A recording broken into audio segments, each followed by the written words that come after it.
Good morning.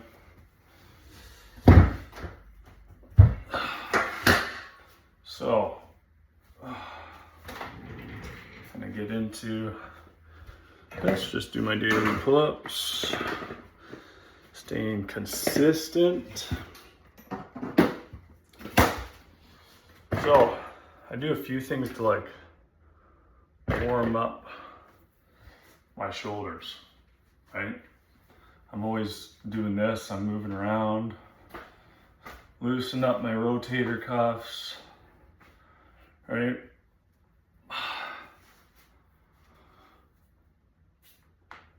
Because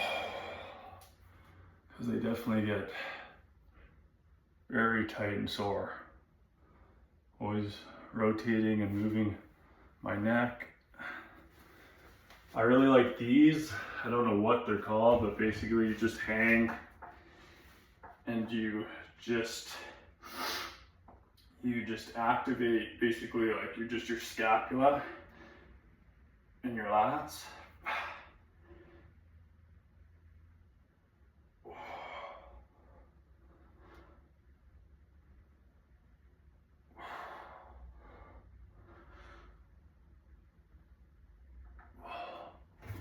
I'll do like one-handed hangs.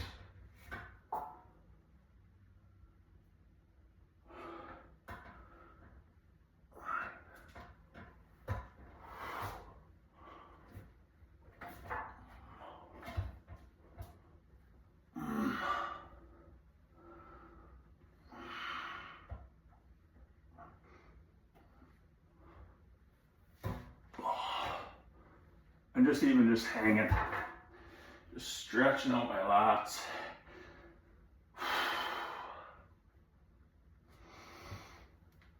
You know, so all that's really important when you're starting out cold. Just anything that loosens you up, really. I'll take a band. I'm always just like incredibly stiff. So, if I'm just getting old or I just do a lot of shit.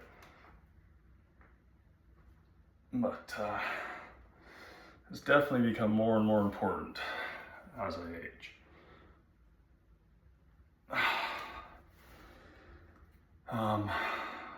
Do those. These help kind of fire up the rear delts and your scapula as well, right?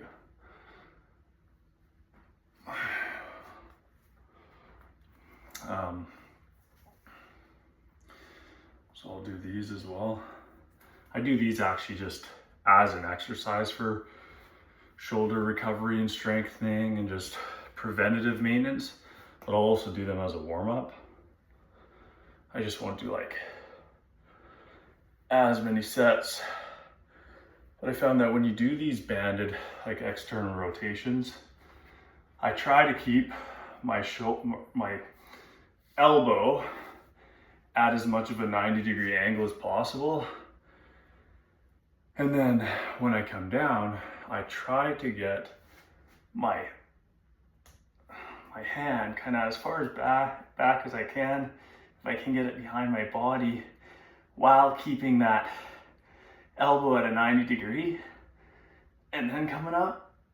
Oh, that's feels the best and definitely like provides the nicest and deepest stretch. So, and then you know you're in that deep stretch, and then you have to activate from that position, you know, all the way up, and that's just not common. When are we ever doing that and activating our muscles like in this extended range, right? And then coming up. So, you know, I find that really nice, and my shoulders feel way better after doing that. And again, I'll actually do sets of that as like an exercise, you know, outside of doing pull-ups and outside of doing the warm-up.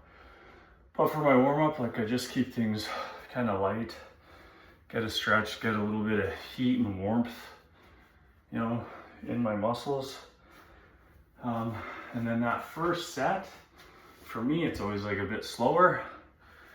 And then it gets a little better as we go. So what I'll do is I'll see how sets of 10 feel at a decent pace. Put this up there.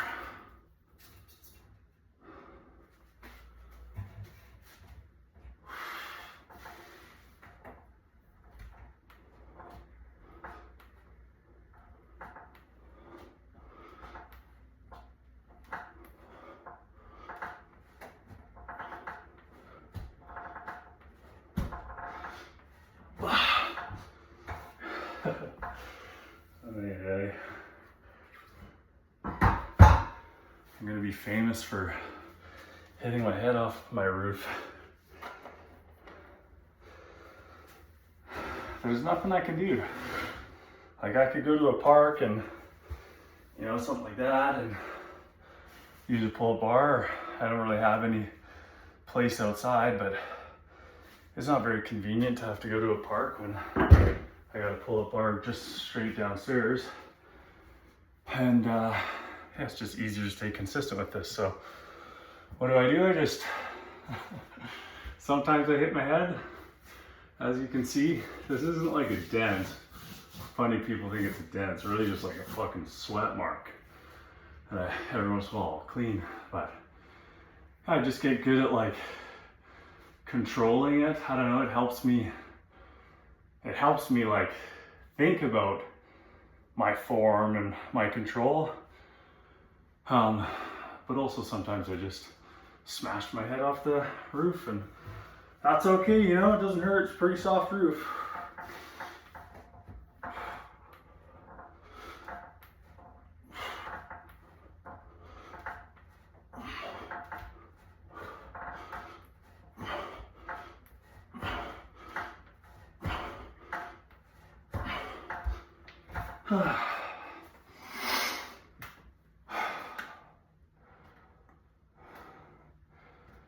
Easy work.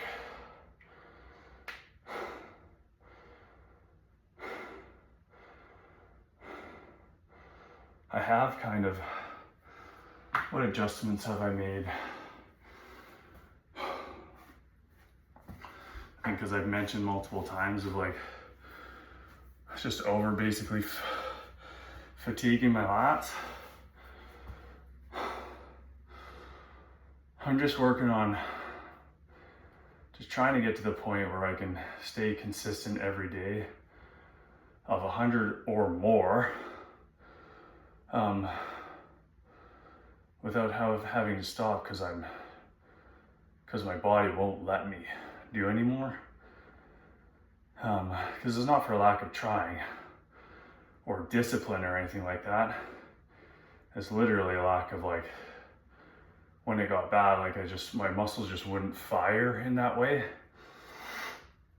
And I was trying every day, but it wouldn't, and it just felt like she was gonna tear. So there's no point in injuring yourself. You gotta listen to your body and train smart. So I dialed it back, but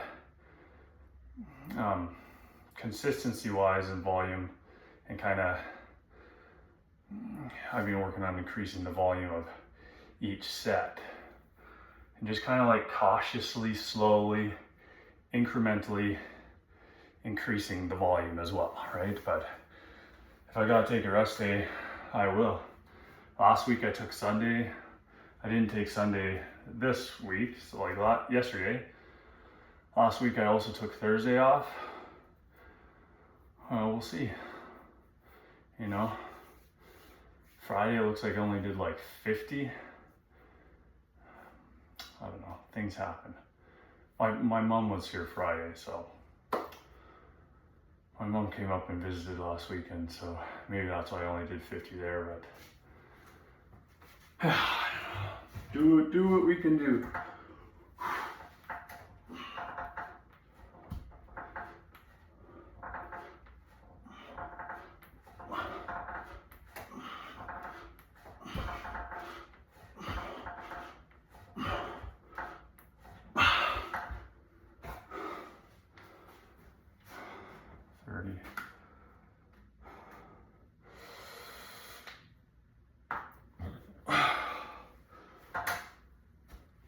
I hope you guys enjoy the content. I know it's just me doing pull-ups and talking, but if anything, it just helps me. Stay accountable.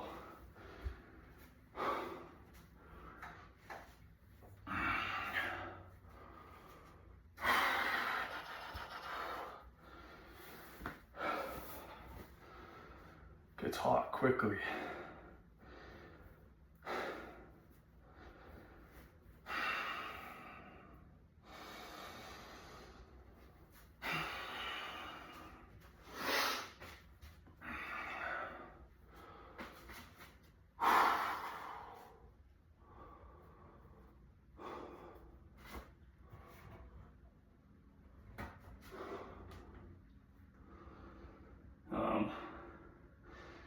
Yeah, I know I'm pretty cognizant of my form or my technique, and even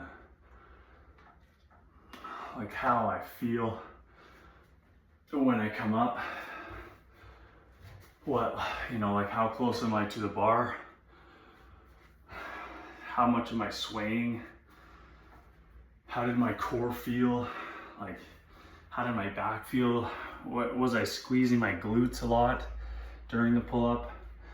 Things like that. Because it all definitely comes into play. I like to try to grab like a little bit above the bar and then kind of cinch down.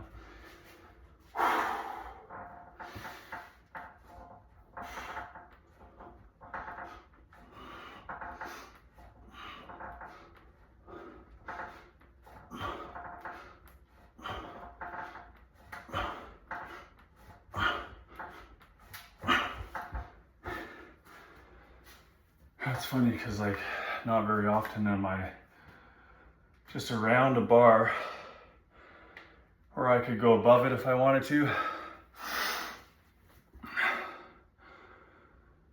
So I was like just curious the other day taking my kid to the park.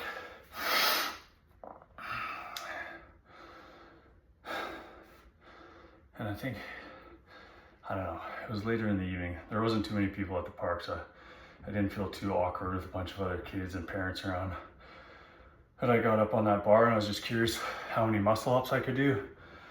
Before I started training high volume, just normal pull-ups, I could do like maybe 3 or 4 muscle ups. I just like did 10 and felt like I could keep going. And I hadn't trained muscle ups really ever. I haven't even tried muscle ups in a long time. But just the compound effect of getting really strong at that bottom portion, and just really explosive. I could just get myself up over that bar so quickly. So easily, I should say.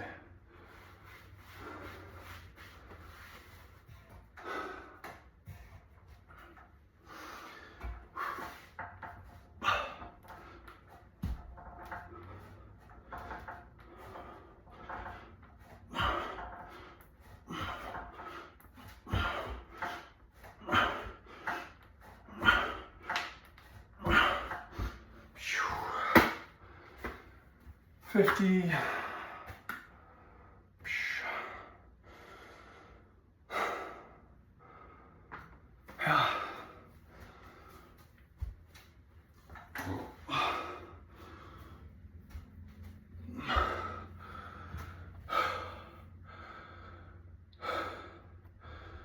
Literally all it takes to like be in good physical shape is to figure out what you actually like to do and then just do that, whatever form of exercise that is. Sure, there's like so many arguments how to, you know, fractionally increase the amount of muscle tissue that you can create on your body if you do, you know, this version of this exercise or this, or more time under tension, or focus on the eccentric, or high volume, low volume, or whatever, all the different types of training strategies. But really, if you're not gonna show up and fucking do the exercises, none of that fucking matters. And I think for the majority of the population, it's not, those little details aren't the issue. The issue is actually showing up and doing it. So you got to find out, what do you like to do? And for me, I've been pretty like consistent for a long time. That said, I've always been like an energetic guy. I've always been pretty athletic. I played a lot of sports when I was a kid. So I just always liked it anyways, but it still gets hard showing up and doing, you know, the same boring stuff. And the version of exercising that I've found that keeps me the most consistent is picking like a skill-based approach where you just enhance your skills at a certain thing, you know. And even if you mix in like one thing that you're trying to get good at skill-wise within your normal exercise routine, then it's like you have something to kind of be excited about working towards, right? And so it's been all sorts of stuff for me. A lot of like bodyweight calisthenics things, like, you know, getting good at like handstands or handstand push-ups on the wall, or like how like good can I get at, you know, one arm push-ups or pull-ups, or you know, like I used to do these like these like levers, they're called, I think, you know. I was training those for a long time. Just like the skill of it, right? Not as an exercise, but just trying to get like skillful at that movement. And then another thing for me is just challenges, right? Like endurance-based challenges. So any sort of fun, like little, you know, exercise fad, like, you know, you've seen like those videos of doing the push-ups to the songs. I love that type of shit. It's fun. It's just something to do, to challenge yourself, to see if you can do. And even if you go to the gym and do the rest of your workout and then it's like, oh, I'm going to do that challenge at the end of it, just as like, just anything that excites you, right? And that will help. At least it's helped me so much just stay consistent over the years, and, you know, just develop an even stronger and stronger passion for just being fit, just staying fit and staying healthy.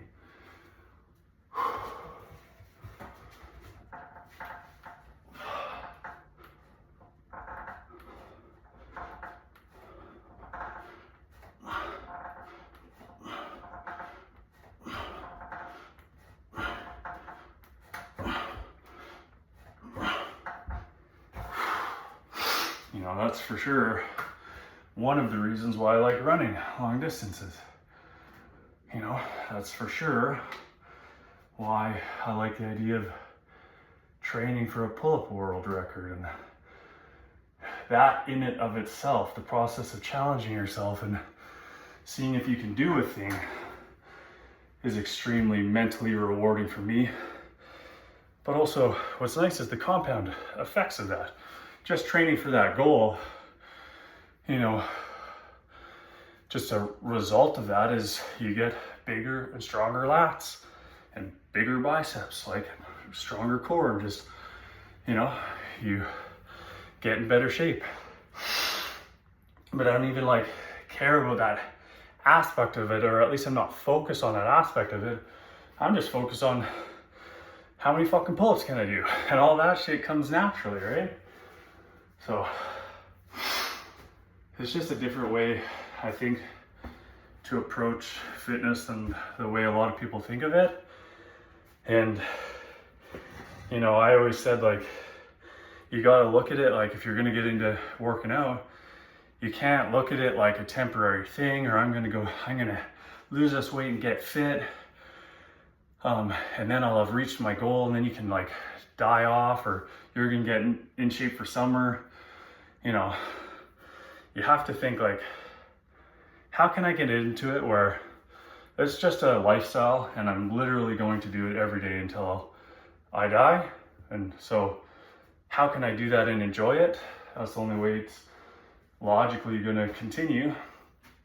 Yeah, that's the way I look at things.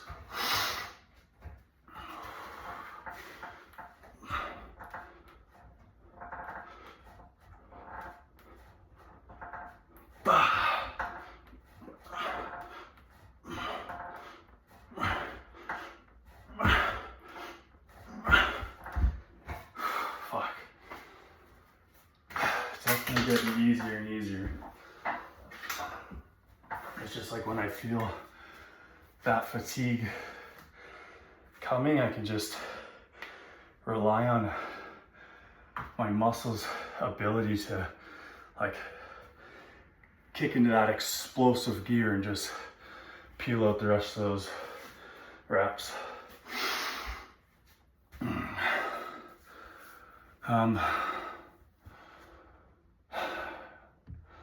I'm sure I'm talking too much. You know, for those of you who are curious about, you know, what's my like nutrition like, that sort of stuff, or supplements I take.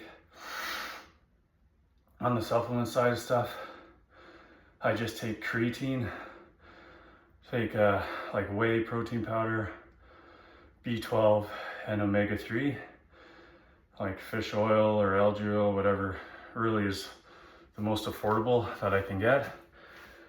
For a long time, I was plant-based for like 7 years. And that kind of had to do with getting into that, all had to do with kind of like my marriage. There's a lot that goes into why I chose to go down that route. But I learned a lot through the process of that, just about nutrition. And so now, you know, I've transitioned into more of a pescatarian diet.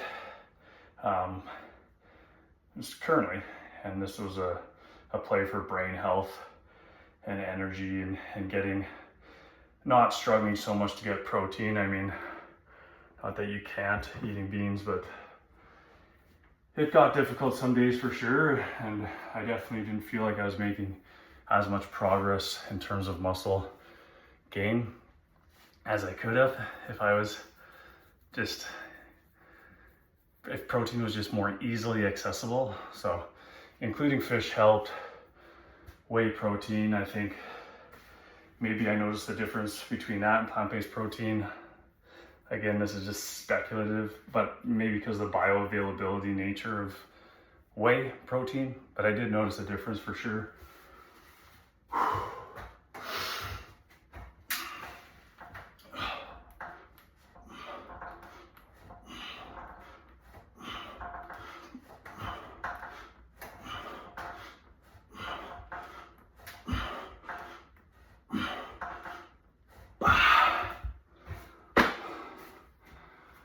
So yeah, so now I eat that way. Not against eating meat, just don't eat it personally right now. Although I might start, but just wild game. That's my nutrition: beans, rice, fish, pasta, bread, eggs. Eat eggs almost every morning. And then like really, I don't know, I got a little 9-year-old boy, and so yeah, we definitely tend to have movie nights and splurge and get snacks here and there, and I don't shy away from it. It's just about balance and understanding that, yeah, it's not good for you, so don't eat too much of it here and there as a snack, you know, whatever. But it's definitely not a constant thing in our household.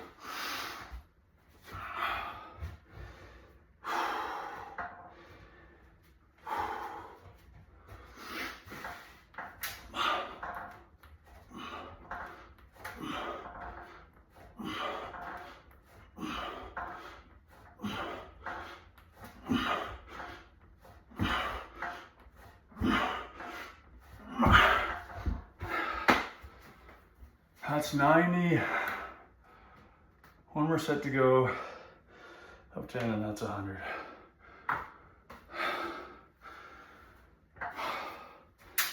That's me talking my fucking ass off as well, not really trying to keep that good of a pace, so. Yeah, I eat a lot of beans. I love beans. I love eating as many different types of beans as I can. And yeah, when I first started eating lots of beans, definitely, you know, your gut just doesn't agree with them. Like you got, there's a fucking transition period for sure in terms of just gassiness, but just over time your belly gets used to them. And now I eat a lot of beans and it doesn't really affect me.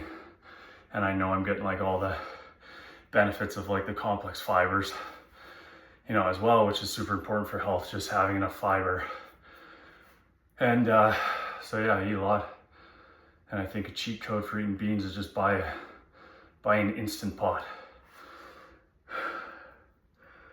Now you want to save money on groceries, start eating beans, buy an Instant Pot and buy dried beans. Fucking, you'll save so much money.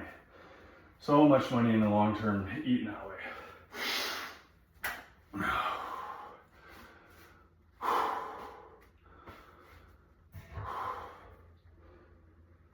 I didn't grow up eating beans, like at all. Other than like a can of bush beans every once in a while from my dad.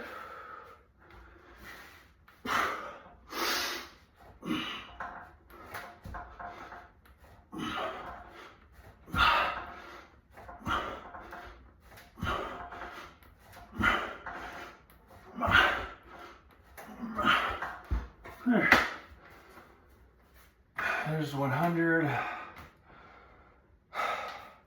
I'll probably do more later today, but that is, you know, at least that's like the base amount I want to be doing. So as you can see, you know, this is kind of, some of this shit's outdated. Me just scribbling. There's my son's little kind of circuit I made for him. Yeah, this was when I was just fucked. I was trying to do like this to recover. Bunch of little scribblings and stuff.